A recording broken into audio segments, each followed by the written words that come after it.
죄송합니다. 그 본문을 바꿨습니다. 예, 마태복음 16장입니다. 여기 아마 예배 도움 뒤에는 되어져 있을 겁니다. 마태복음 16장 16절에서 18절입니다.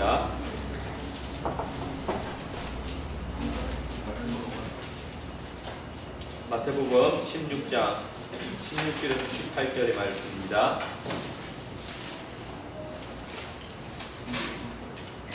우리 같이 읽도록 하겠습니다. 마태복음 16장 16절에서 18절까지 같이 읽겠습니다. 시몬 베드로가 대답하여 가로되 주는 그리스도시요 살아계신 하나님의 아들이시니이다. 예수께서 대답하여 가라사대 가요나 시몬아 내가 복이 있도다. 이를 내게 알게 하시는 혈이 아니요 하늘에 계신 내 아버지시니라. 또 내가 너에게 이르노니 너는 베드로가 내가 이 반석 위에 내 교회를 세우리니 업무의 거리가 이기지 못하리라.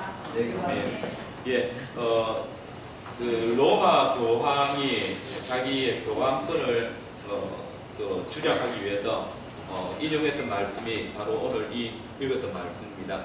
그래서 예수님께서 베드로를 부르시고 내가 이 반석 위에 내 교회를 세우니 업무의 건디가 이기지 못할 것이다 라고 이야기했는데, 그때 이 교황 레오 1세가 그 첫 번째 교황이 레오 로마의 대주교였던 레오였습니다. 근데 그가 이 말씀을 인용하면서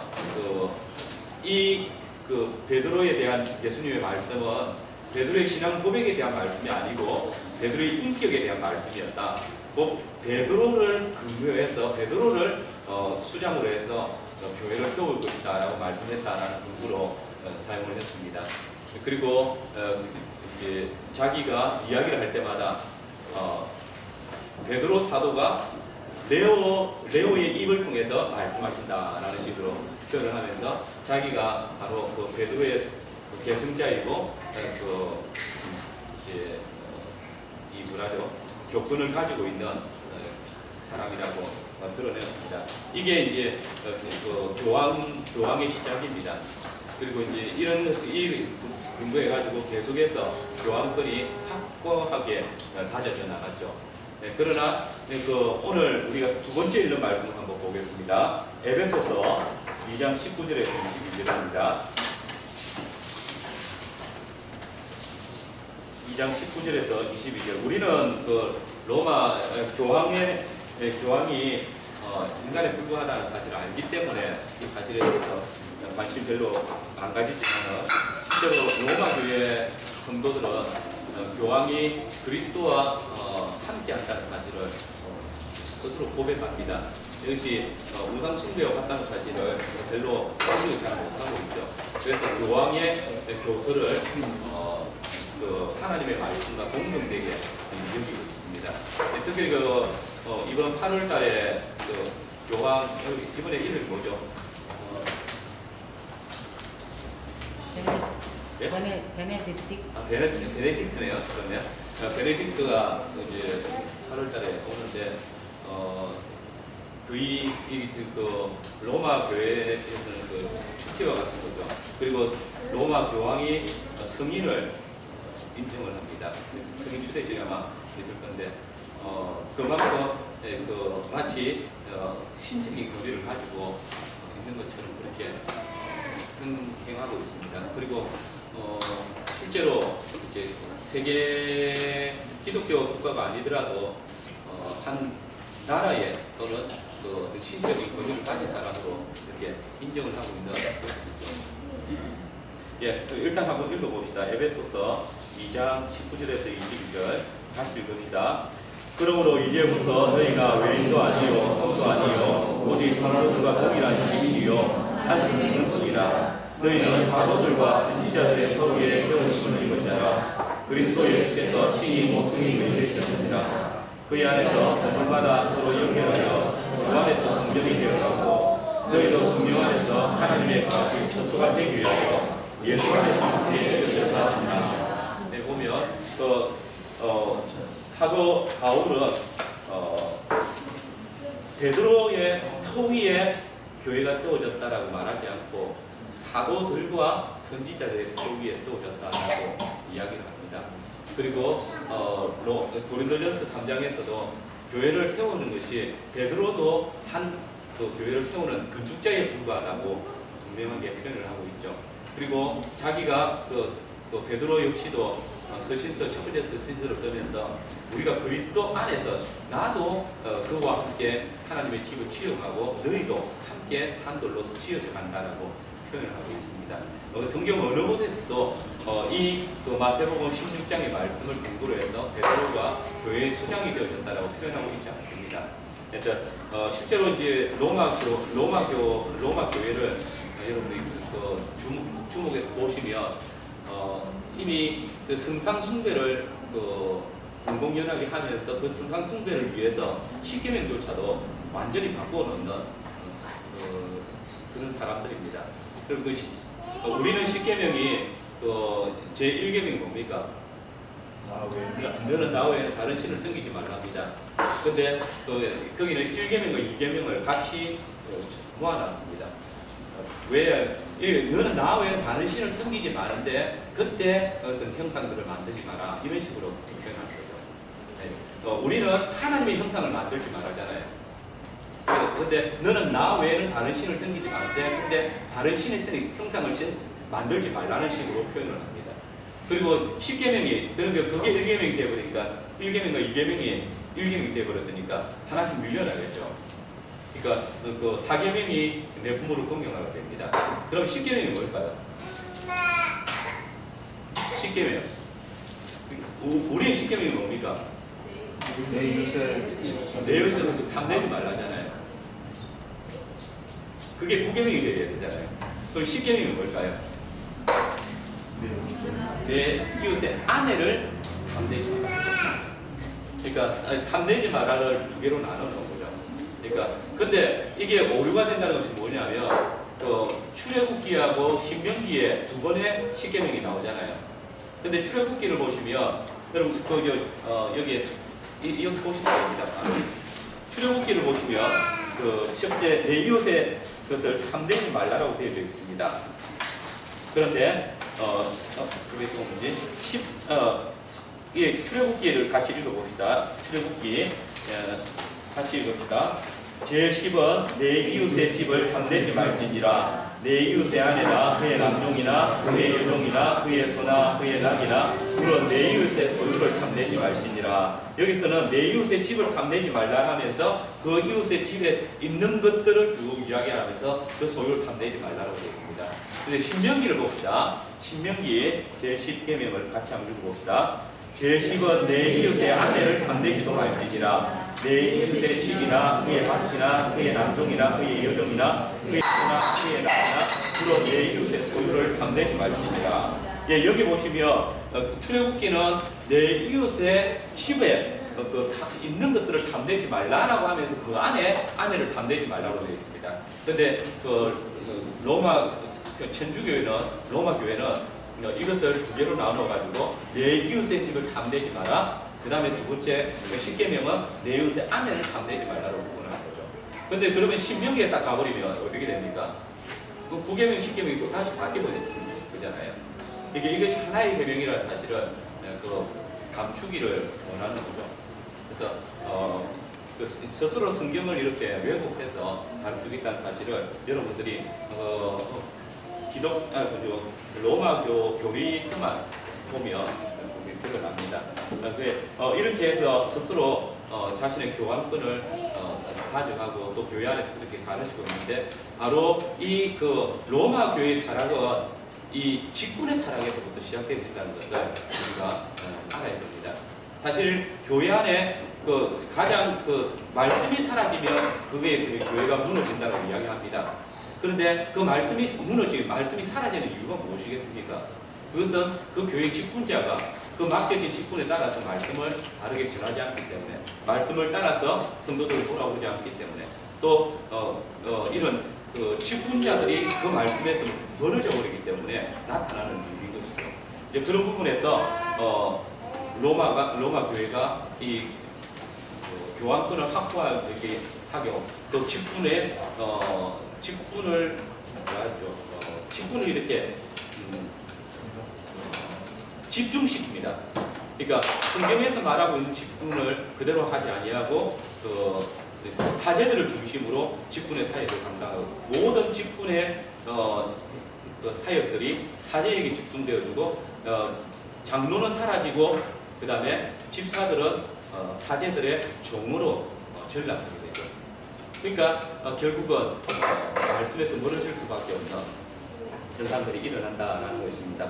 오늘 그 중세교회사를 살피려고 하는데 중세교회사 전체를 살피는 것이 아니고 중세교회가 왜 타락할 수밖에 없었는지 그리고 여기에 대해서 하나님께서 그때의 교회 타락이 심각하게 나타나게 된 이유 그 다음에 이것을 우리가 이제 종교개혁사를 보면 종교개혁사는 일반적으로 마틴 루터부터 바로 시작하잖아요. 그러나 이 마틴 루터가 종교개혁을 하기 전에 이미 교회의 타락성을 보고 개혁하려고 하는 그런 시도들이 교회 안에서 있었다는 사실을 보고 바로 이런 바탕 위에서 교회 개혁이 이루어졌다는 사실을 우리가 함께 보도록 하겠습니다. 전체 주제는 로마 교회가 되어가는 중세교회입니다. 그러니까 가톨릭 교회가 아니고 로마 교회가 된다는 거죠. 그래서 한 지역 교회 또는 로컬 처치라는 거죠. 그러니까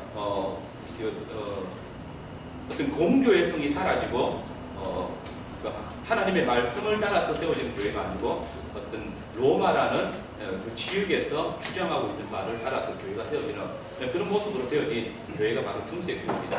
물론 중세교회가 바로 이렇게 되어진 것은 아닙니다.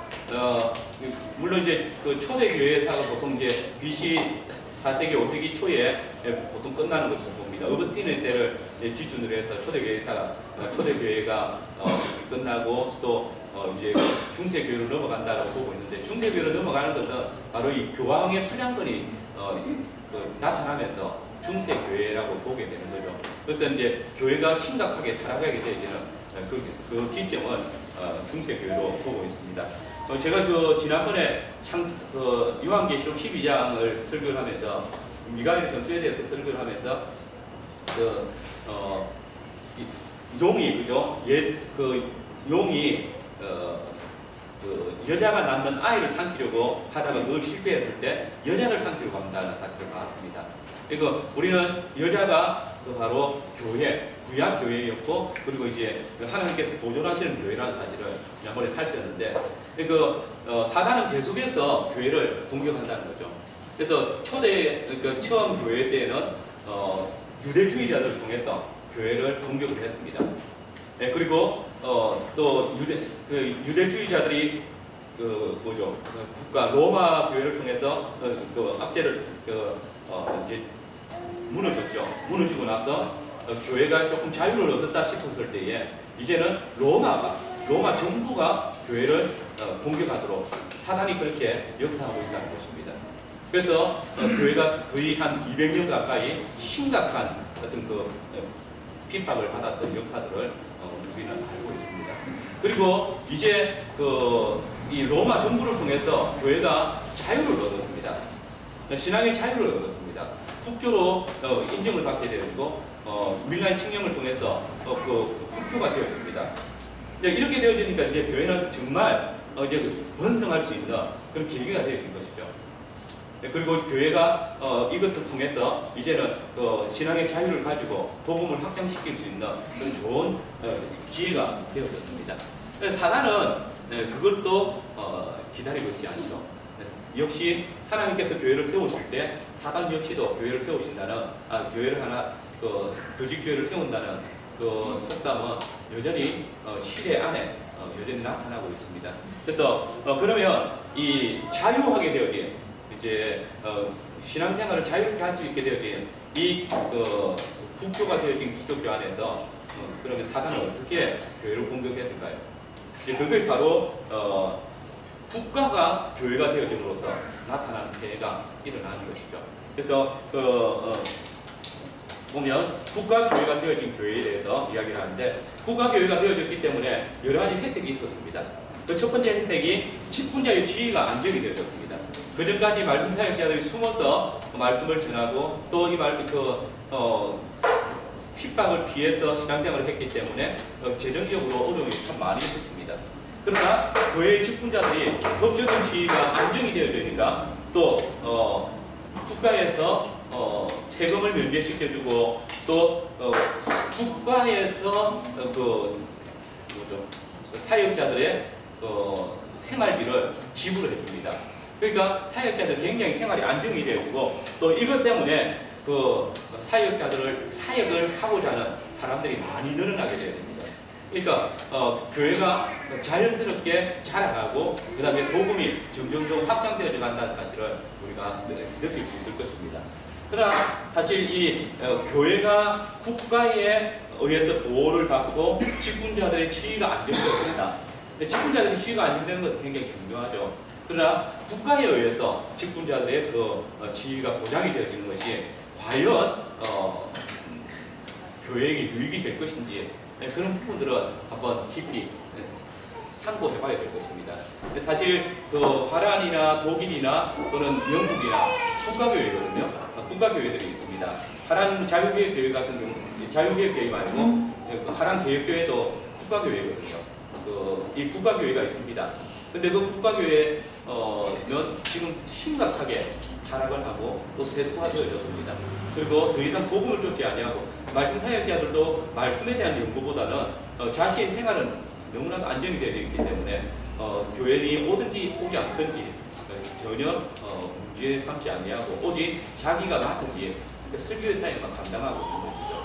이제 그런 교회를 피해서 그리고 바른 신앙의 자유를 찾기 위해서 바로 우리 고신교회와 교제를 하고 있는 자유개혁교회가 분리를 하게 되어진 것이잖아요. 네, 참된 신앙은 생활의 안정을 통해서 누리는 것이 아니고 정말 하나님의 말씀을 바르게 이해하고 그 말씀을 따라서 살아가요. 이것 때문에 또 핍박을 당하기도 하고 또 고난을 당하기도 하지만 어떤 하나님께서 우리를 보호하시고 하나님께서 우리와 함께 하시는 그것을 의지하는 것이지 국가가 우리를 지켜주고 국가가 우리를 도와주는 그것을 인하여서 우리가 신앙의 유익을 누리는 것이 아니라는 것을 좀 많이 생각을 해보면 좋겠습니다. 그리고 세속 정부가 교회를 보호하고 또 지원을 해줬습니다. 그러니까 지금까지 로마가 기독교 국가가 되어졌다 생각해 보십시오. 우리는 그리스 로마 신화를 잘 알고 있습니다. 그 로마에는 엄청나게 많은 신전이 있었습니다. 지난번에 터키에 갔을 때 그 많은 신전들을 다 허물고 거기에 예배당을 세웠습니다. 그 신전들을 예배당으로 만든 것이죠. 예, 그러니까 지금까지 신전에 드려지던 모든 지원들이 어디로 가게 되겠습니까? 교회로 가게 되겠습니다. 그래서 교회가 굉장히 풍성하게 되어지고, 여러분들이 혹시 기회가 되어지면 그런 지역에 초대 교회 지역에 가보시면 알겠지만, 교회가 핍박을 당할 때에 예배당의 규모는 정말 지하 교회이고 가정 교회입니다. 그런데 기독교가 공인되어지고 나서 예배당을 보시면 정말 큰 어떤 다른 신전들 같은 우리가 그리스 로마 신화에 나오는 큰 신전들 그런 모습들을 그대로 가지고 있습니다. 그만큼 이제 국가에서 지원을 많이 하게 되어진다는 것이죠. 그래서 굉장히 안정이 되어졌다라는 사실들도 볼 수 있습니다.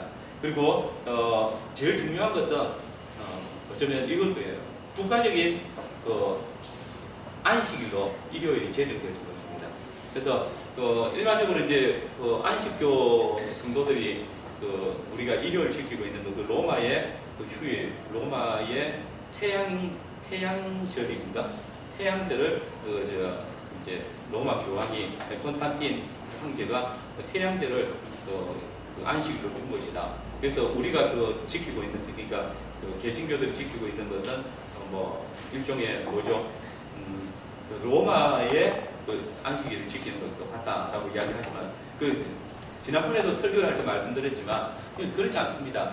하나님께서 모든 성도들이 자유롭게 신앙생활을 할 수 있게 하기 위해서 안식 후 첫날 교회가 모이는 그 날을 이방 왕을 통해서 제정하신 것이죠.